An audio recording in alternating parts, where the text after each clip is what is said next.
Good afternoon, students. Welcome back. This afternoon, I'm going to read a special book for you called Dear Mr. Washington. And when I look on the cover, I see a picture of George Washington sitting in a chair, and there's a painter looking at him, and it looks like the painter is in the middle of painting a portrait of George Washington.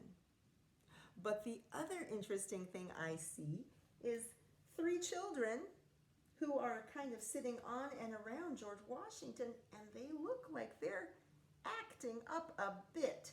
And I gotta say, George Washington does not look real happy. Look at that. Kind of teetering on the edge on the arm of his chair. There's some tea spilling over there. And look at George Washington's face. He does not look really happy. And I'm going to read to you the blurb on the back of the book. It says, Dear Mr. Washington. So it's like a letter or a note to Mr. Washington. I'm getting a connection to the book we read where a little girl wrote to Abraham Lincoln. I am sorry for what happened to your hair ribbon when you came to our house for Father to paint your picture. James and I did not mean for our cat to race up your shoulder, and baby John did not mean to chew your ribbon. It only got a little wet. What is a scallywag? We are trying so hard to be good and make you smile. So I ask again, Mr. Washington, won't you please come back? A scallywag, by the way, is an old-fashioned word for like a rascal, someone with rascally behavior. So here we go. Dear Mr. Washington, by Lynn, Cullen. Pictures by Nancy Carpenter. Dear Mr. Washington. So when I stop and think about the blurb on the back of the book and the title, I'm wondering if this book is going to be like the little girl writing to Washington.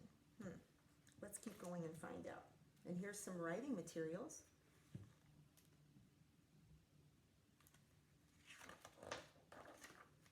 Dear Mr. Washington. Oh, and here the three children are outside and they're peeking in the window, and there's George Washington standing up nice and straight, and I can see that must be their father, right? And it looks like he's painting. Oh, and outside the dog is chasing the cat.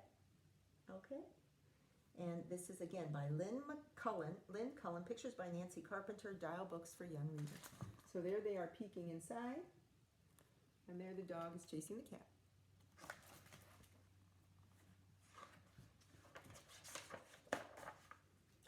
Oh my gosh, what a crazy scene. This is reminding me of what it talked about on the back of the book with the cat on George Washington's shoulder. The dog is pulling his hair ribbon. One kid is tripping over the carpet. There is the little boy. Oh, look, the dad who was painting looks just like, oh my goodness, I can't believe this is happening. There's the little boy hanging from the curtains. There's the baby chewing on the chair. There's the mom looking over with a tray full of tea, and everything looks crazy. And George Washington, wow, he does not look happy. Let's see what's going to happen. Oh, I think this was before and after, because here we see the room in a big mess with paint all over the place, and the little girl is waving out the window, and there goes George Washington away in his carriage. Let's see what it says.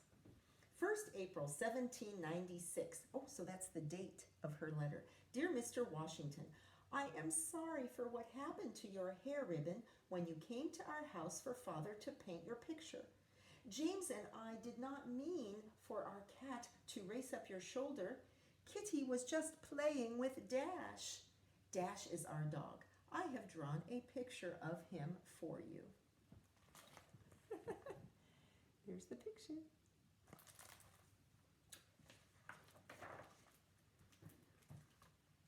And baby John did not mean to chew your ribbon. It only got a little wet.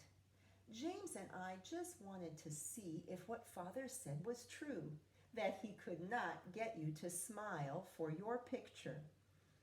You were not smiling when James and I saw you. not even when we gave you back your ribbon.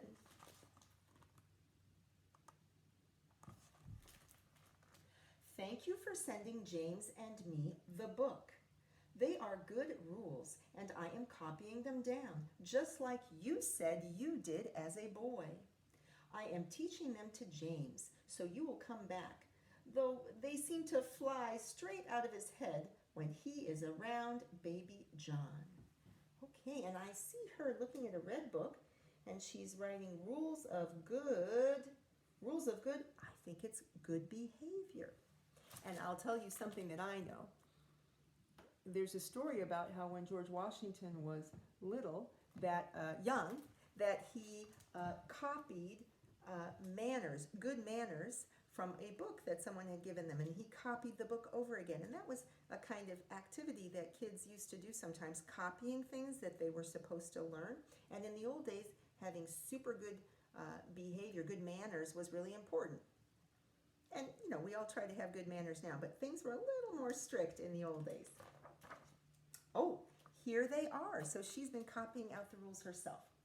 Rules of good behavior for boys and girls.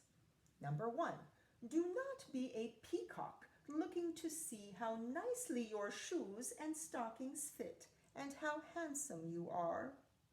Rule number 2, do not run in the streets, nor go too slowly with your mouth open. Or maybe an insect will fly in. You see that? Nor shake your arms, nor kick the earth, nor go up on your toes in a dancing fashion. Number 3, if in the company of someone important, walk behind him, but in a manner that he may easily speak to you. Okay, so there's the picture of what you shouldn't do. You shouldn't be dancing. And here's rule number 3, walk behind someone who is more important than you.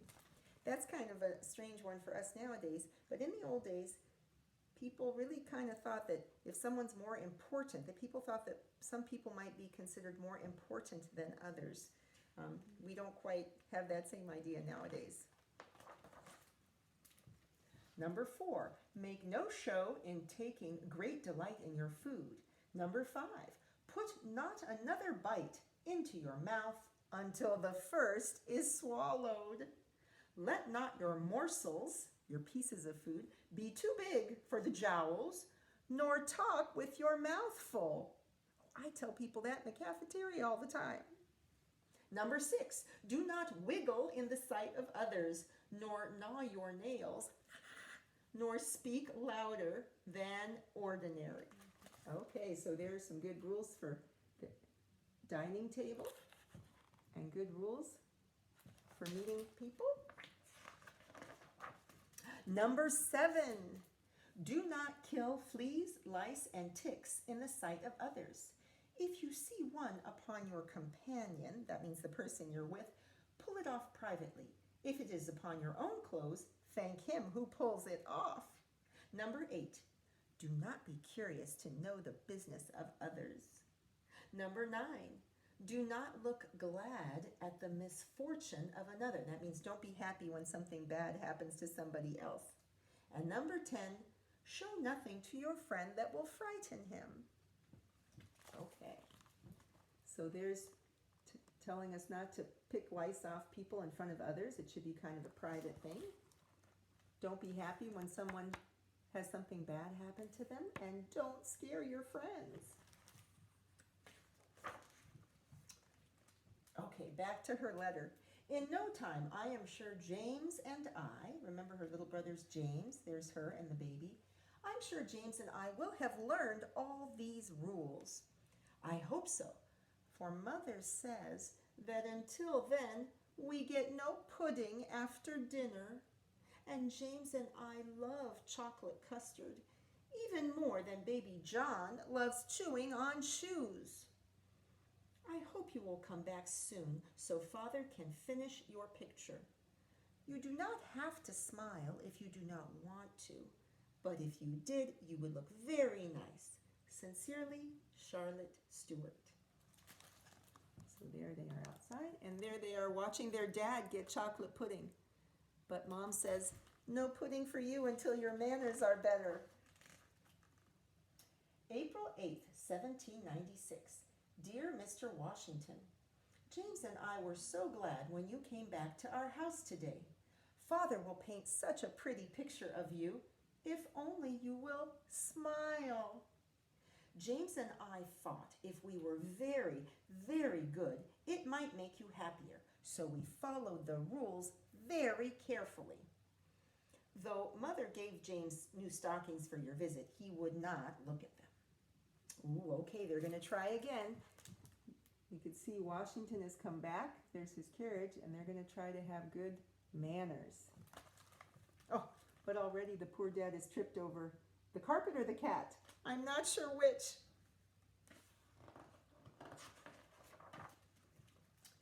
When we saw your carriage approach, we came slowly as we could, with our arms tight at our sides and our mouths shut. We followed you into the house far enough behind that you could not see us, but we could hear you speak. What is a scallywag?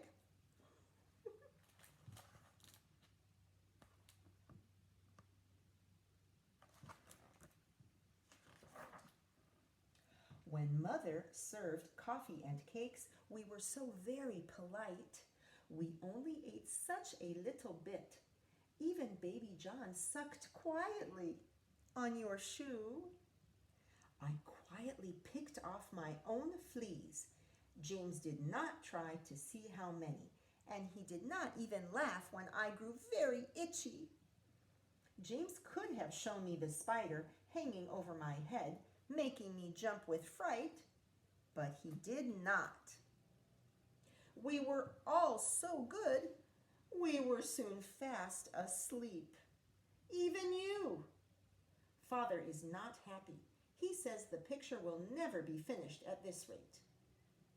So I ask again, Mr. Washington, won't you please come back? We are getting better at the rules every day, and I know your picture will be very, very, very nice, even if you never smile again. Your friend, Charlotte. Oh, wow. So they're trying so hard to follow the rules, trying so hard maybe that it wore them all out, and they fell asleep.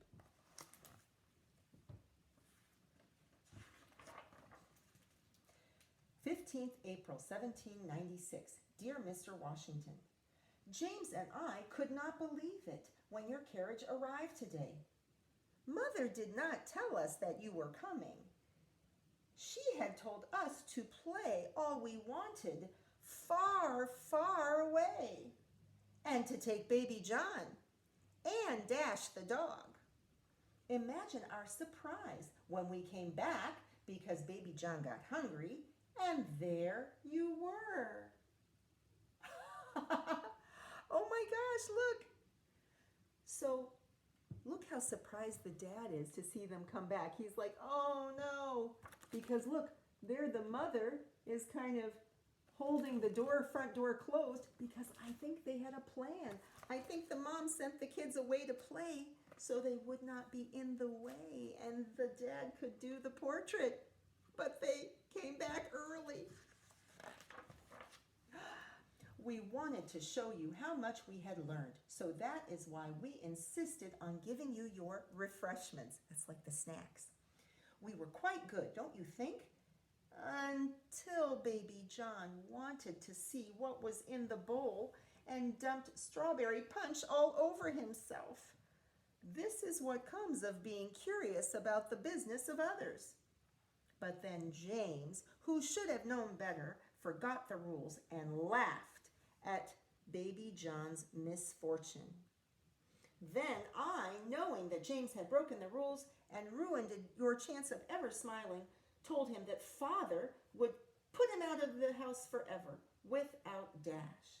Oh my goodness, they tried so hard, but everything went wrong. The baby spilled the punch. The big brother laughed at the baby. The big sister got mad.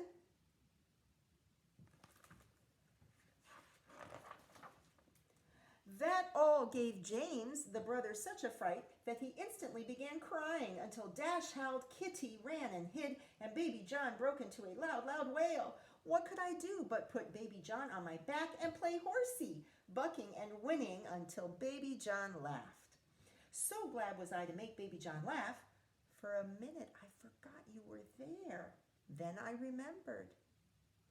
And you were smiling.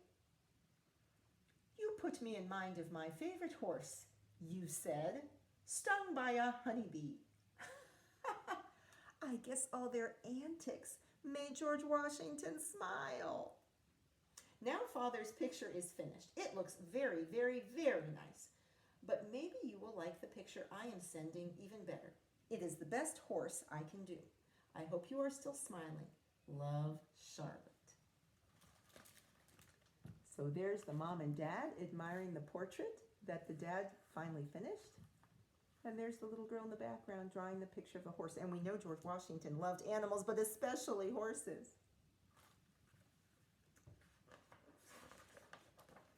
So I will explain to you that this is a kind of a true story.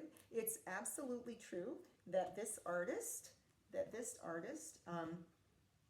Gilbert Stuart, was a famous painter who did a few portraits of George Washington over his lifetime. And the author imagined what it might have been like for George Washington to visit their home and have his portrait done, and all the antics that the children might have gotten up to when they were supposed to be trying hard to learn and follow the rules for good boys and girls that George Washington had sent to them. Anyway, I hope you enjoyed that fun book about George Washington and his portrait artist's family. Be sure to keep washing your hands, cover your coughs and sneezes, do some reading and writing, help your parents around the house. We're coming up on the weekend now. I hope you can figure out some other different things to do, maybe on Saturday and Sunday, to make it a little different from Monday to Friday. And just take good care of yourselves. I love you guys. I miss you. Oh, bump.